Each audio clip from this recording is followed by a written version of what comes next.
When people talk about Illidan Stormrage, there's always this tension in how they see him. A villain? A misunderstood hero? A dangerous madman? Maybe the reason he's so memorable is because none of those answers quite fit. Illidan doesn't sit comfortably in any box, and that's exactly why he resonates. Think about the kind of heroes stories usually give us. They're clear-cut, good versus evil, right versus wrong. But real life, it's messy, complicated, and that's where anti-heroes come in. Characters who don't have shining armor or perfect morals. Characters who make terrible decisions for what they believe are good reasons. Characters you root for, even as they break your trust. Take Jaime Lannister from Game of Thrones, a perfect example. Jaime starts as the Kingslayer, a dishonored knight, an oathbreaker, branded a villain before we know his story. But as the series unfolds, we know more of who he truly is. A man trapped by his own flaws and past mistakes, trying to do better, even if he can't undo what he's done. Like Illidan, Jaime's journey is not about winning glory, it's about survival, redemption, and living with the weight of your choices. They both operate in grey areas, forced to make impossible decisions where every option costs something. And just like Illidan, Jaime is forever haunted by a single word, a mocking title that defines him in the eyes of the world: the Kingslayer. Not a hero, not a savior. Kingslayer. Sounds familiar? Illidan was branded the betrayer, not by enemies, but by his own people, condemned for stealing the power of the Skull of Gul'dan, for aligning himself with demonic forces, for making decisions no one could understand at the time. Two men. One kills a mad king to save a city, the other absorbs demonic power to stop the Burning Legion, and both are branded with names soaked in shame. Names that don't tell the full story, names that erase their sacrifice. Jaime's most defining act, killing the Mad King Aerys II Targaryen, was an unforgivable betrayal in the eyes of many. Yet it was also a sacrifice to save countless innocent lives from fiery destruction by wildfire. It wasn't an act of selfishness, but of grim necessity, where doing the right thing meant crossing a line no one else could. In much the same way, Illidan's sacrifice of becoming a demon wasn't born from a thirst of power or evil intent. It was a desperate choice to gain strength needed to stand against a threat no one else understood. He crossed into darkness to protect the world, knowing full well it would cost him everything: his honor, his family, and his place among his people. Both men made choices that painted them as villains, but in reality they bore the burden so others wouldn't have to, and the world never really forgave them for it. Illidan is similar in that way. He never wanted to be a villain. He fought for his people, but by doing so he crossed lines no one else dared. He embraced power others feared. He sacrificed his reputation, his freedom, his very soul, all because he saw a threat nobody else was willing to face. The Burning Legion wasn't just an enemy to fight on the battlefield. They were an existential crisis. Illidan knew that winning this war would mean bending, breaking, and becoming something else entirely. He absorbed the demonic power he once fought against. He built armies from outcasts, like him. He made choices that alienated him from his family, his people, and the world. But like Jaime, Illidan's story isn't one of a fall from grace. It's a story of choosing a hard path.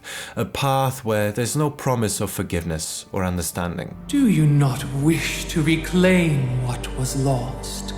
To be whole again? The Legion's end is all I seek. My child, you've given so much for so little. Your true potential, your redemption, lies before you. Let go of your shattered form and embrace the light's power.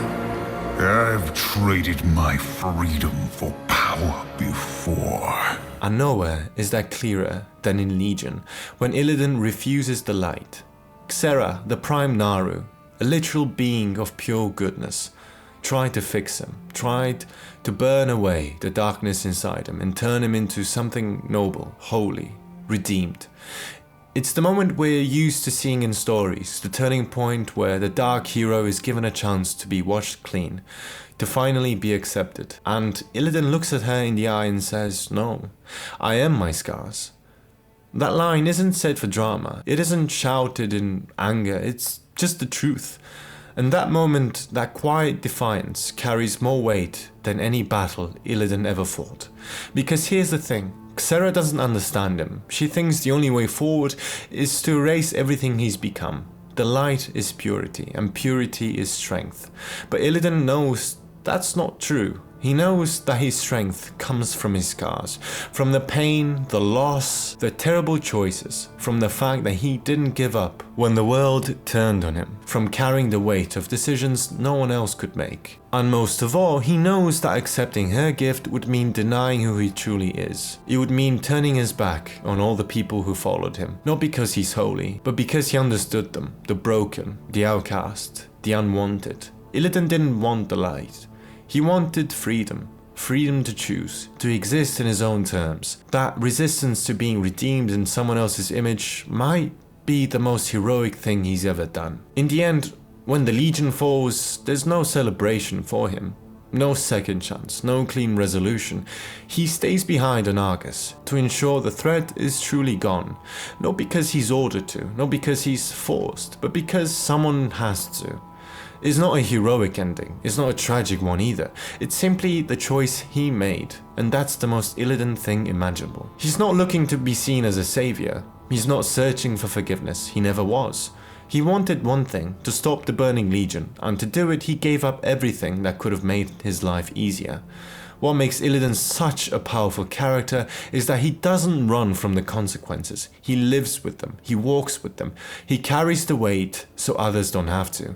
He is the anti-hero done right. Not because he flirts with darkness or because he breaks the rules, but because he knows exactly what it costs to make the hard choices. And he still makes them. You don't have to like him, you don't have to trust him, but deep down, part of you knows the world survived because of people like him.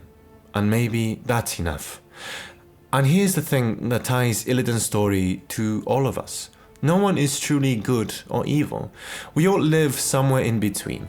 Just like Illidan and Jaime, every person carries scars, contradictions, moments they're proud of and moments they regret. That's why Illidan is so beloved, because he doesn't pretend otherwise. He shows us the cost of fighting for what you believe in, even if it means walking a lonely path no one else understands. Illidan reminds us that heroism isn't about perfection, it's about accepting your flaws and still choosing to stand and fight. That's a story anyone can relate to, because in the end, we're all a little like Illidan. Thank you very much for watching. If you enjoyed, don't forget to hit that like button and subscribe.